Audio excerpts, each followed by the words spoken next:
Hello students, आज हम बात करने वाले हैं मैकेनिज्म ऑफ डाइजेस्टिव सिस्टम। ठीक है ना। तो डाइजेस्टिव सिस्टम की मैकेनिज्म है जो ह्यूमन बींग्स की, इसमें 5 स्टेप्स हैं आपके सिंपल सी। वो 5 स्टेप्स कौन कौन सी है देखें तो एक आ जाता है आपका इंजेशन, दूसरा आ जाता है डाइजेशन, तीसरा आ जाता है एब्जॉर्प्शन, फोर्थ है आपका एसिमुलेशन और लास्ट आ जाता है आपका इजेशन। यानी ह्यूमन बींग्स में जो पूरी डाइजेशन के मैकेनिज्म है, इस डाइजेशन के मैकेनिज्म को हमने यहाँ पर कितने 5 पार्ट में डिवाइड कर दिया है। सबसे पहला है आपका इंजेशन। देखिए इंजेशन का मतलब क्या होता है? इंजेशन का मतलब होता है सीधा सा आपका इनटेक ऑफ फूड, के फूड को अंदर लेना बॉडी के अंदर और बॉडी में लेकर और फिर क्या करना कि उसको डाइजेशन के मैकेनिज्म में इंक्लूड करना। कैसे कि जैसे ही हम फूड का इंजेशन करते हैं, जो डाइजेशन की प्रोसेस है वो आपकी बकल कैविटी में स्टार्ट हो जाती है, तो उससे पहले 2 और स्टेप्स होते हैं इंजेशन के अंदर कि फूड को क्या करना, मैस्टिकेट करना यानी चबाना, और दूसरा स्टेप आ जाता है फूड को क्या करना, स्वॉलोइंग करना यानी निगलना। तो यहाँ पर ये 2 स्टेप्स किस में आ जाएंगे आपके इंजेशन में। उसके बाद में आ जाता है डाइजेशन। तो डाइजेशन में जो आपके जितने भी एंजाइमेटिक रिएक्शंस हैं वो सारी की सारी आप स्टडी करते हो किस प्रोसेस में, डाइजेशन में। डाइजेस्टेड फूड का आपके एलिमेंट्री कैनाल की वॉल के थ्रू क्या हो जाना, एब्जॉर्ब हो जाना। इस मैकेनिज्म को आप किस में स्टडी करोगे, एब्जॉर्प्शन के अंदर स्टडी करने वाले हो। जो एब्जॉर्ब्ड फूड मटेरियल है उसका आपकी बॉडी के मेटाबॉलिज्म में पार्टिसिपेट करना, दैट इज कॉल्ड एसिमुलेशन। और एट लास्ट इजेशन का मतलब हो जाता है आपका जो अनडाइजेस्टेड फूड है, जो फिकल है, उसको क्या करना, आपको आपकी बॉडी से रिलीज करना या एक्सक्रीट करना। इस प्रोसेस को हम बोलेंगे इंजेशन। तो सिंपल से 5 स्टेप के मीन आपको पहले से पता हो कि इंजेशन का मतलब है intake of food, mastication and swallowing. ये 3 चीजें आपको यहां पर ध्यान में रखनी है। डाइजेशन में सारी की सारी आपके एंजाइमेटिक रिएक्शंस आ जाएंगे। डाइजेशन कहाँ कहाँ होता है वो भी सारी चीजें। एब्जॉर्प्शन, जो एलिमेंट्री कैनाल की वॉल है उस वॉल के थ्रू फूड को एब्जॉर्ब कर लेना, आपका एब्जॉर्प्शन हो जाएगा। एसिमुलेशन का मतलब हो जाएगा मेटाबॉलिज्म में उसका यूटिलाइजेशन करना, और लास्ट में अनडाइजेस्टेड फूड को बॉडी से क्या करना, रिलीज करना। ये प्रोसेस आपकी हो जाएगी इजेशन। बात कर लेते हैं। देखिए सबसे पहला आ जाता है आपका यहाँ पर इंजेशन। तो इंजेशन में क्या है, देखिए इंजेशन में सबसे पहली चीज आपको इतना सा ध्यान में रखना है, इसे हम अंतर्ग्रहण कहते हैं। अंतर्ग्रहण का मतलब क्या होता है, भोजन को अंदर लेना, बॉडी के अंदर लेना। बॉडी में सबसे पहले वो कहाँ जाएगा, माउथ के अंदर जाएगा। तो हम कह सकते हैं इनटेक ऑफ फूड, है ना, इनटेक ऑफ फूड, भोजन का अंतर्ग्रहण। अब देखो अंदर लेने के बाद में डाइजेशन से पहले यहां पर 2 प्रोसेस होती हैं। तो हम इंजेशन के जो पूरी मैकेनिज्म है, इस मैकेनिज्म को या इस प्रोसेस को 2 पार्ट में डिवाइड कर सकते हैं। ठीक है ना, 2 पार्ट में डिवाइड कर दिया हमने। कौन कौन से हैं तो देखिए, फर्स्ट आ जाता है आपका मैस्टिकेशन। फर्स्ट क्या आ जाता है, मैस्टिकेशन, और दूसरा आ जाता है स्वॉलोइंग। ठीक है ना, मैस्टिकेशन और स्वॉलोइंग। अब मैस्टिकेशन का मतलब है भोजन को चबाना। मैस्टिकेशन का मतलब क्या है, भोजन को चबाना। जो फूड पार्टिकल्स हैं आपके उनको क्या करना है ना, च्विंग करना है, उसको चबाना, इस प्रोसेस को हम बोलते हैं मैस्टिकेशन। और स्वॉलोइंग का मतलब होता है भोजन को निगलना। सिंपल सी दो मैकेनिज्म है। अब मैस्टिकेशन कैसे होता है ये मुझे बताने की आपको आवश्यकता नहीं, आपको बहुत अच्छे तरीके से पता है कि लिप्स हो गए, टंग हो गई और टिथ हो गए, ठीक है ना। ये तीनों क्या करते हैं, help in mastication, help in mastication. तो मैस्टिकेशन के अंदर जो है लिप्स हैं, जो आपकी टंग है, जो आपके टिथ हैं, वो मिलकर उस फूड को मैस्टिकेट करते हैं, चबाते हैं। तो जो भोजन के बड़े बड़े अंश होते हैं उनको काटा जाता है छोटे छोटे टुकड़ों के अंदर, छोटे छोटे पार्ट में उनको फूड पार्टिकल्स को क्या किया जाता है, डिवाइड किया जाता है। और इसी प्रोसेस को हम क्या बोलते हैं, मैस्टिकेशन। अब एक्चुअल में मैस्टिकेशन का मेन जो फंक्शन है वो कौन करता है, तो आपको पता है प्री मोलर एंड मोलर, है ना। अग्र चवर्णक और चवर्णक, ये जो दोनों प्रकार के टिथ हैं ये च्विंग का काम करते हैं, चबाने का काम करते हैं। तो मेन जो रोल होता है इसको मैस्टिकेट करने का वो किसका है, प्री मोलर और मोलर का। और टंग जो है वो भी उसमें फूड को उन प्री मोलर मोलर के पास में भेजने वगैरह में हेल्प करती है, या फूड को पूरे बकल कैविटी के अंदर रोटेट करवाने में भी हेल्प किसका होता है, टंग का होता है। तो इस तरीके से लिप्स, टंग, टीथ, ये तीनों के तीनों आपके किस में, कौन सी प्रोसेस में हेल्प करते हैं, मैस्टिकेशन के प्रोसेस में हेल्प करते हैं। उसके बाद में आ जाता है स्वॉलोइंग। तो स्वॉलोइंग में क्या होता है, देखो कि जब फूड के साथ में सलाइवा मिक्स होता है ना, जो सलाइवरी ग्लैंड से सिक्रेट होता है, फूड के साथ में सलाइवा मिक्स होता है थ्रू द टंग, और ये किसका फॉर्मेशन कर लेता है, ये निवाले का फॉर्मेशन कर लेता है, जिसको हम बोलते हैं बॉलस। और ये बॉलस आपकी कहाँ, ये आपकी फेरिंग्स, और फेरिंग से ये कहाँ जाती है, आपकी ओइसोफेगस के अंदर चली जाती है। तो इसको हम क्या बोलते हैं कि बकल कैविटी से फेरिंग्स और ओइसोफेगस तक निवाले को भेजना या बॉलस को ट्रांसफर करने की जो प्रोसेस होती है उसको हम बोलते हैं स्वॉलोइंग। तो ये आपका था पहला event, mechanism of digestive system of human being का इंजेशन। अब हम बात करेंगे यहाँ पर थोड़ी सी डिटेल से किसके बारे में, डाइजेशन के बारे में। तो दूसरा आ जाता है यहाँ पर डाइजेशन। डाइजेशन, अब देखिए डाइजेशन का मतलब क्या होता है। तो डाइजेशन का आपको अच्छी तरीके से मतलब पता है कि complex food molecule is converted into the simple absorbable form, है ना, simple absorbable form in the presence of various enzyme। तो जितने भी कॉम्प्लेक्स मटेरियल है, कॉम्प्लेक्स फूड सब्सटेंस है, वो सारे के सारे सिंपल एब्जॉर्बल फॉर्म में कन्वर्ट हो जाते हैं वेरियस एंजाइम की प्रेजेंस में। इस मैकेनिज्म को तो हम बोलते हैं डाइजेशन, ठीक है ना। अब डाइजेशन की प्रोसेस होती कहाँ कहाँ है बॉडी में, यह मैकेनिज्म कहाँ कहाँ कंप्लीट होती है। तो देखें, आपको ध्यान में रखना है डाइजेशन की प्रोसेस कहाँ से स्टार्ट हो जाती है, बकल कैविटी से स्टार्ट हो जाती है, यानी बकल कैविटी में डाइजेशन होता है। दूसरा, आपको सीधा चला जाना है स्टमक में। तो ये मैं पहले चीज़ें आपको बता चुका हूं कि फेरिंग्स और ओइसोफेगस यानी ग्रसनी और ग्रसिका में किसी भी प्रकार का पाचन नहीं होता है। फेरिंग्स और ओइसोफेगस में डाइजेशन की प्रोसेस नहीं होती है। तो बकल कैविटी में हुई, और बकल कैविटी के बाद में सीधी किस में होगी, स्टमक में। और स्टमक के बाद सीधी आपको जो डाइजेशन की प्रोसेस है वो मिलेगी स्मॉल इंटेस्टाइन के अंदर, ठीक है ना। इसके बाद में फर्दर आ जाता है लार्ज इंटेस्टाइन, और वहां पर डाइजेशन की प्रोसेस नहीं होती। तो डाइजेशन की जो प्रोसेस है वो कहाँ, एक तो बकल कैविटी में होगी, दूसरी स्टमक में होगी, और तीसरी आपको मिलेगी कहाँ, स्मॉल इंटेस्टाइन के अंदर देखने को मिलने वाली है।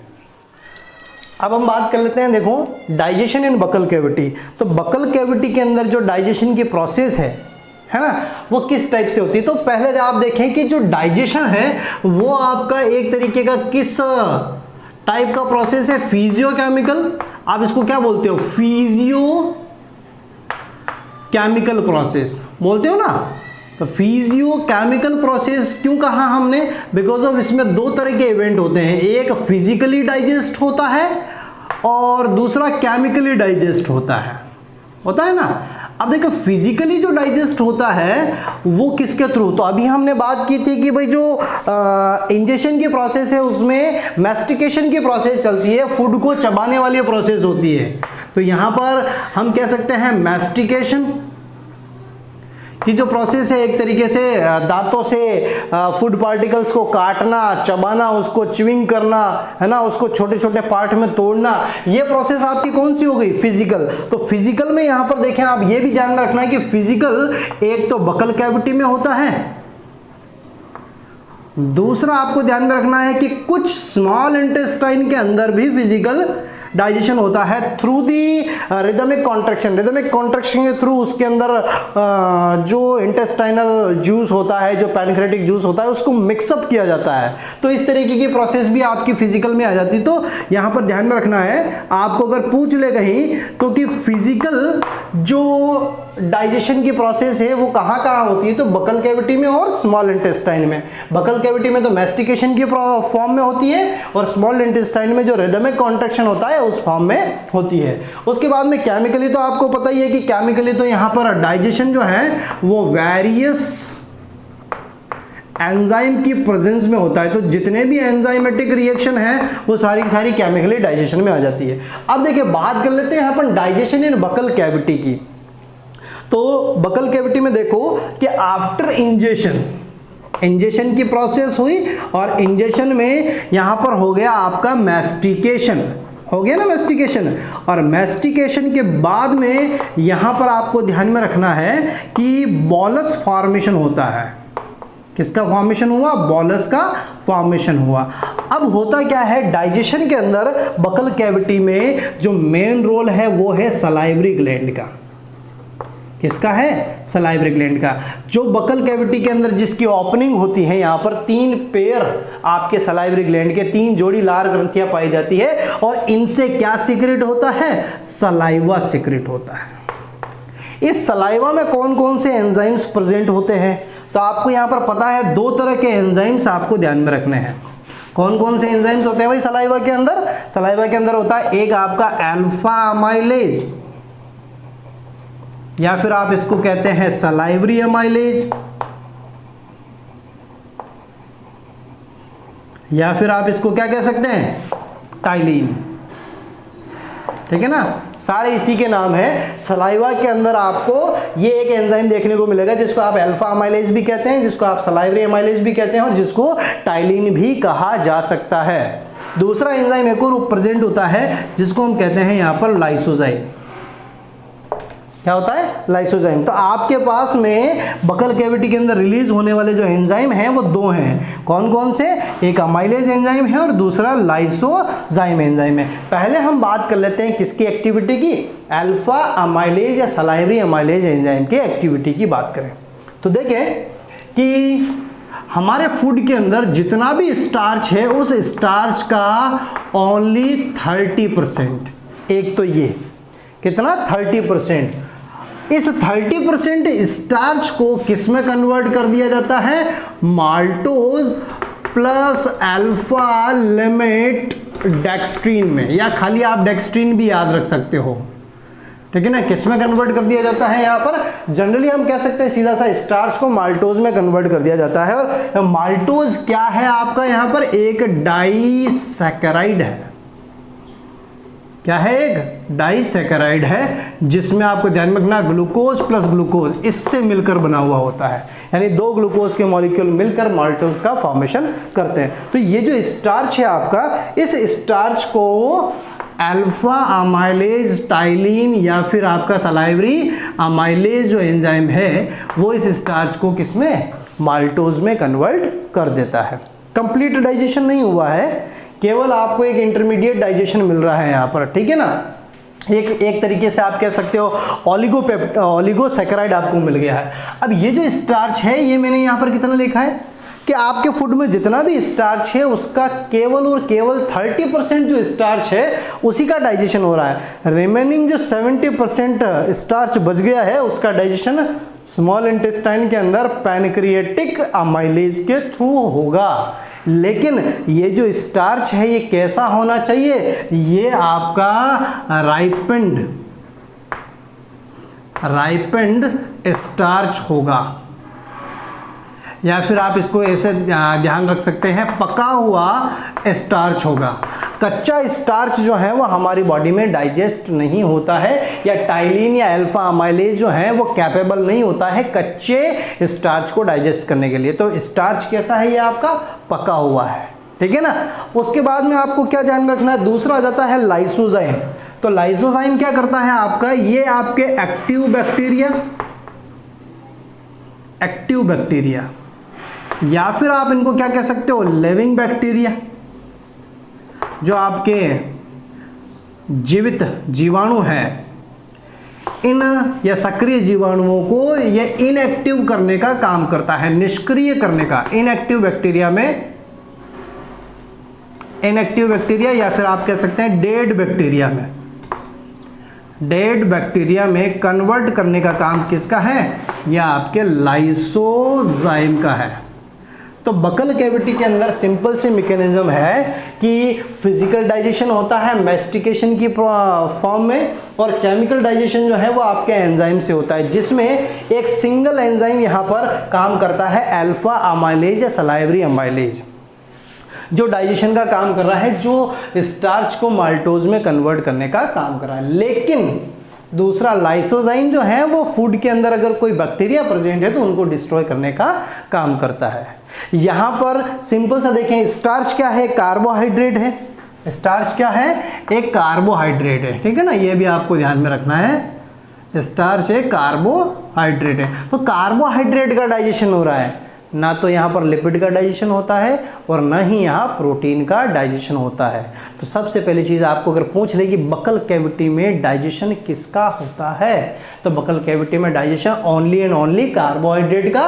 कार्बोहाइड्रेट में भी किसका होता है, स्टार्च का। और स्टार्च में कितने परसेंट स्टार्च का होता है, तो 30% स्टार्च का यहाँ पर डाइजेशन आपको देखने को मिलेगा, जिसको माल्टोज में या अल्फा लिमिट डेक्स्ट्रीन में कन्वर्ट कर दिया जाता है। फर्दर ये जो माल्टोज और जो अल्फा लिमिट डेक्स्ट्रीन है, इसका डाइजेशन भी कहाँ होगा, आपकी स्मॉल इंटेस्टाइन के अंदर होने वाला है। अब हम बात कर लेते हैं नेक्स्ट आपका कौन सा, डाइजेशन इन स्टमक। आपको 3 ही फेज पढ़नी है, digestion in buccal cavity, digestion in stomach and digestion in small intestine. तो ये बकल कैविटी के डाइजेशन की बात हो गई कंप्लीट। अब हम बात कर लेते हैं स्टमक में डाइजेशन की। नेक्स्ट हम बात कर लेते हैं डाइजेशन इन स्टमक, कि स्टमक में जो डाइजेशन की प्रोसेस है वो कैसे होती है, कौन कौन से एंजाइम्स पार्टिसिपेट करते हैं और क्या मैकेनिज्म है। तो देखें, सबसे पहली चीज़ यहाँ पर जो आपको ध्यान में रखनी है वो कि स्टमक में ओनली प्रोटीन डाइजेशन होता है, यानी प्रोटीन जो है उसी का डाइजेशन यहाँ पर होता है। तो only protein digest in stomach. उसके बाद में आप कह सकते हो सम फैट, है ना, और कौन सा फैट, आपका मिल्क फैट, जो मिल्क के अंदर प्रेजेंट है उस फैट का भी डाइजेशन होता है, लेकिन वो बहुत नेग्लेक्ट आप कह सकते हैं। मेनली यहाँ पर आपको ध्यान रखना प्रोटीन का ही डाइजेशन होता है, और फैट और कार्बोहाइड्रेट का डाइजेशन यहाँ पर ज़्यादा नहीं होता है। ये डाइजेशन आपका कहाँ, स्मॉल इंटेस्टाइन के अंदर होगा। अब डाइजेशन के लिए यहाँ पर कोई पर्टिकुलर स्ट्रक्चर या क्या चीज़ प्रेजेंट है, तो आपको पता है स्टमक में एक पर्टिकुलर टाइप की ग्लैंड प्रेजेंट होती है which is called gastric gland, है ना। स्टमक में क्या प्रेजेंट होती है, गैस्ट्रिक ग्लैंड, और इस गैस्ट्रिक ग्लैंड से किसका सिक्रेशन होता है, गैस्ट्रिक जूस का सिक्रेशन होता है। अब देखो गैस्ट्रिक जूस है क्या, तो गैस्ट्रिक ग्लैंड का टोटल जो जितनी भी टाइप की सेल्स हैं उन सारी सेल्स का जो सिक्रेशन है उसी को आपने कंबाइंडली क्या कह दिया, गैस्ट्रिक जूस। इस सिक्रेशन की बात करें तो देखें गैस्ट्रिक ग्लैंड में कौन से टाइप की सेल्स होती हैं, पहले उनकी बात करेंगे। तो यहां पर होती है एक पेप्टिक सेल, जिनको आप जाइमोजेनिक सेल भी बोलते हो।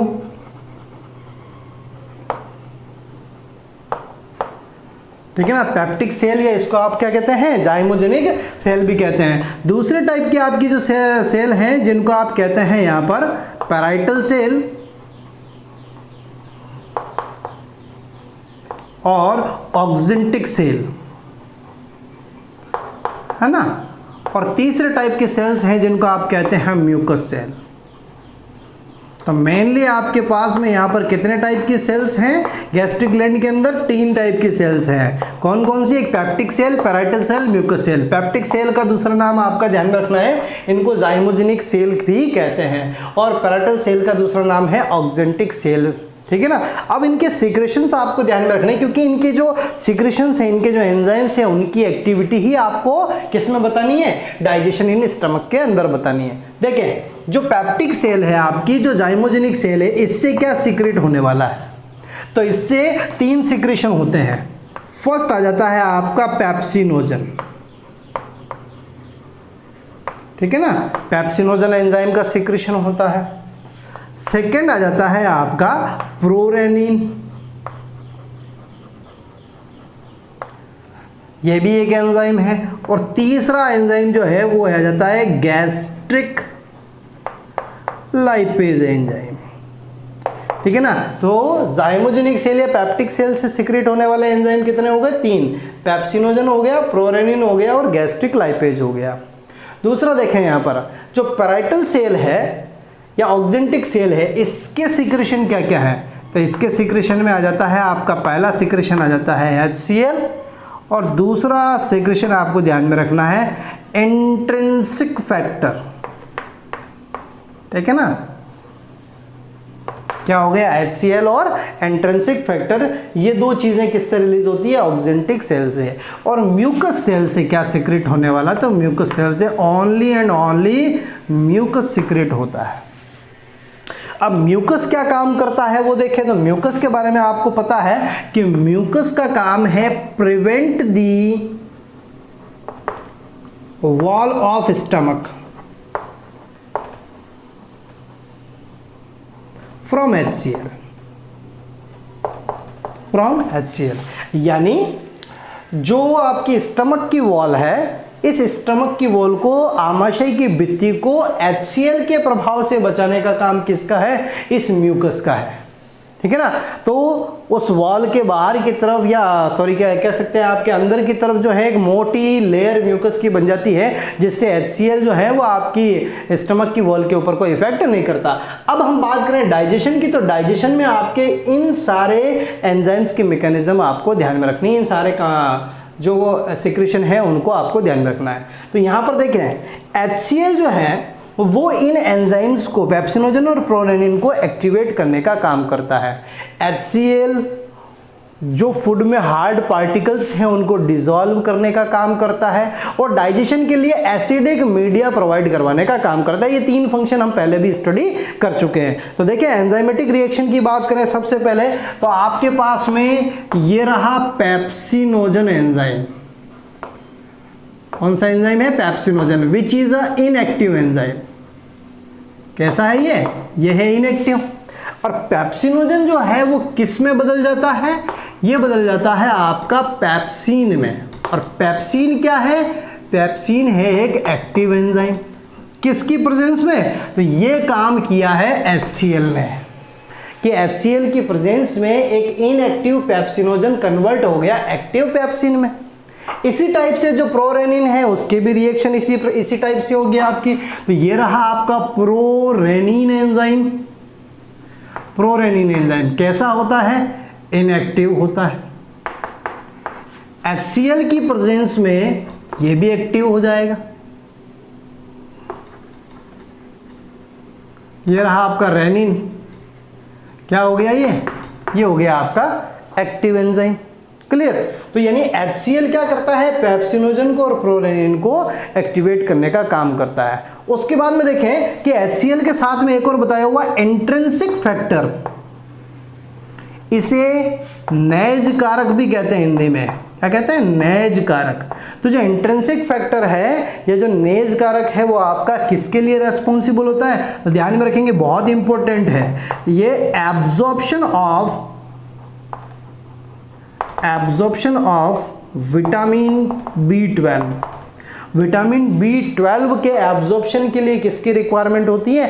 एंट्रिंसिक फैक्टर की रिक्वायरमेंट होती है। और जो कहाँ से रिलीज होता है? आपकी पैराइटल या oxyntic cell of gastric gland से सीक्रेट। तो हमने यहाँ पर HCl की एक्टिविटी को स्टडी कर लिया कि HCl क्या करता है? फूड के अंदर जो सॉलिड पार्टिकल है उनको डिसॉल्व करने का काम करता है, फूड को एसिडिक मीडिया प्रोवाइड करवाता है और एंजाइम के एक्टिवेशन के लिए रेस्पॉन्सिबल होता है। अब बात करें, हमने एंजाइम का एक्टिवेशन भी कर लिया। अब ये एंजाइम क्या करते हैं? तो देखें, पेप्सिन और प्रोरेनिन, पेप्सिन और प्रोरेनिन या रेनिन कह दीजिए, दोनों के दोनों प्रोटियोलाइटिक एंजाइम है, यानी प्रोटीन के डाइजेशन के लिए रेस्पॉन्सिबल होते हैं। लेकिन यहाँ पर कंप्लीट डाइजेशन नहीं होता है। Pepsin is a type of oligopeptide. क्या है ये एक टाइप का आपका ओलिगो एंडोपेप्टाइडेज एंजाइम कह सकते हैं। एंडोपेप्टाइडेज एंजाइम है ये, यानी ये किसी प्रोटीन को बीच में से क्या करेगा? काटेगा। तो देखें, आपके पास में कोई प्रोटीन है और ये प्रोटीन स्टमक में जब किसके कांटेक्ट में आती है? पेप्सिन के कांटेक्ट में आती है, तो यहां पर प्रोटियोज प्लस पेप्टोन का फॉर्मेशन हो जाता है। प्रोटियोज और पेप्टोन एक प्रकार के क्या हैं? ये हैं आपके ओलिगोपेप्टाइड्स। क्या है? ओलिगोपेप्टाइड्स। इट मीन्स अगर हम बात करें तो जैसे मान लीजिए कि ये आपकी एक कोई प्रोटीन की चेन है, ठीक है ना, इसमें ये बहुत सारे अमीनो एसिड है, तो ये सारे अमीनो एसिड को सेपरेट नहीं करेगा, यानी प्रोटीन का कंप्लीट डाइजेशन नहीं कर रहा है, बल्कि ये क्या कर रहा है? ये इसको यहां से तोड़ देगा, जिसमें कुछ 3-4 अमीनो एसिड अलग हो गए और यहाँ 3-4 अलग हो गए, यानी ये प्रोटीन को छोटी छोटी ओलिगोपेप्टाइड चेन के अंदर क्या कर देता है? कन्वर्ट कर देता है, विच इज कॉल्ड प्रोटियोज और पेप्टोन। ठीक है, उसके बाद में देखें, हम बात कर लेते हैं रेनिन की एक्टिविटी की। तो जो मिल्क प्रोटीन है, मिल्क प्रोटीन कौन सी होती है भाई? कौन सी होती है मिल्क प्रोटीन? मिल्क प्रोटीन होती है आपकी कैसीन, ठीक है ना, कैसीन, कैसीन प्रोटीन जिसको अपन कहते हैं, मिल्क प्रोटीन है। इस कैसीन प्रोटीन के ऊपर एक्ट करता है आपका रेनिन एंजाइम, और ये रेनिन एंजाइम जो है आपका कैसीन को किस में कन्वर्ट कर देता है? ये कर देता है कैल्शियम पैरा कैसिनेट में कन्वर्ट कर देता है। किस में कन्वर्ट करता है? कैल्शियम पैराकैसिनेट में कन्वर्ट करता है। और इस प्रोसेस को, इस मैकेनिज्म को हम कहते हैं कर्डलिंग ऑफ मिल्क। किस नाम से जाना जाता है इसे? कर्डलिंग ऑफ मिल्क के नाम से जाना जाता है। तो देखिए, सबसे पहले तो आपको ध्यान में रखना, HCl पेप्सिनोजन और प्रोरेनिन को पेप्सिन और रेनिन में कन्वर्ट कर देता है। पेप्सिन का काम क्या है? पेप्सिन किसी एक पॉलीपेप्टाइड को, किसी प्रोटीन को ओलिगोपेप्टाइड यानी प्रोटियोज और पेप्टोन्स में कन्वर्ट करने का काम करता है। और जो आपका रेनिन है, ये एक दुग्ध पाचक प्रोटीन है, यानी मिल्क को डाइजेस्ट करने का, और मिल्क में भी किसको? मिल्क प्रोटीन कैसीन को डाइजेस्ट करने का काम करता है। तो रेनिन की प्रेजेंस में कैसीन को कन्वर्ट कर दिया जाता है कैल्शियम पैराकैसिनेट के अंदर, और इस प्रोसेस को या इस मैकेनिज्म को हम बोलते हैं कर्डलिंग ऑफ मिल्क। अब बचा क्या आपका? बचा आपका गैस्ट्रिक लाइपेज। गैस्ट्रिक लाइपेज जो है वो जनरली कोई प्योरली फैट के ऊपर कभी काम नहीं करता, बल्कि ये एमल्सिफाइड फैट के ऊपर काम करता है। तो अगर आपके फूड के अंदर एमल्सिफाइड फैट है, या फिर आप जिसको कह सकते हैं मिल्क फैट, है ना, मिल्क फैट जो है वो एमल्सिफाइड होती है। तो अगर एमल्सिफाइड फैट या मिल्क फैट है तो इसको फैटी एसिड और ग्लिसरॉल में कन्वर्ट करने का काम ये रहा, है ना, किसका हो जाएगा? ये काम हो जाएगा आपका गैस्ट्रिक लाइपेज। किसका काम है? ये गैस्ट्रिक लाइपेज। अब इसके बाद में क्या है कि जैसे जब फूड का पूरा यहाँ पर जितना हो सकता था उतना जो डाइजेशन अगर स्टमक में हो गया, उसके बाद में देखो कि ये फूड की एक स्लरी बन जाती है। स्लरी का मतलब क्या होता है? एक पेस्ट सा बन जाता है। उस पेस्ट में फूड प्रेजेंट होता है, फूड के साथ में जो गैस्ट्रिक जूस के अंदर जितने भी सिक्रेशन है वो सारे मिक्स होते हैं। तो उसको हम क्या कहते हैं? उसको हम कहते हैं काइम। तो ध्यान में रखें, फूड प्लस गैस्ट्रिक जूस ये मिलकर जिस स्लरी का फॉर्मेशन करते हैं उसको हम क्या बोलते हैं? उसको हम बोलते हैं काइम। तो ये कुछ छोटी मोटी टर्म्स है, जैसे बोलस हो गया, बकल कैविटी में बनता है, यहाँ पर हम इसको क्या कह रहे हैं? काइम कह रहे हैं। ये छोटी छोटी सी टर्म आपको ध्यान में रखनी, ये स्टमक के अंदर आपकी डाइजेशन की कंप्लीट मैकेनिज्म।